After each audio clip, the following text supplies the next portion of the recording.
যে কারণে ধ্বংস হয়েছিল শক্তিশালী সামুদ জাতি।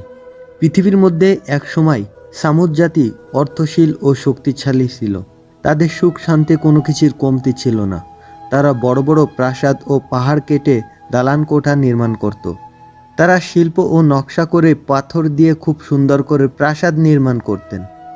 কিন্তু তারা মহান সৃষ্টিকর্তাকে ভুলে গিয়ে শুরু করে দিয়েছিল পাথর পূজা, মূর্তি পূজা ও দেবদেবীর পূজা। তাদের মধ্যে বেড়ে গিয়েছিল অন্যায়, অপরাধ ও জুলুম নির্যাতন। আদ জাতি ধ্বংস হওয়ার 500 বছর পর এই পথভ্রষ্ট সামুদ জাতিকে আসমানি ধর্ম পালন করার জন্য আল্লাহ পাক রব্বুল আলামিন একজন তার মনোনীত নবী পাঠিয়েছিলেন, হযরত সালেহ আলাইহিস সালামকে।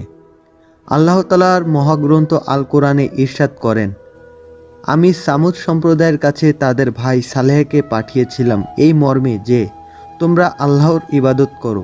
কিন্তু তারা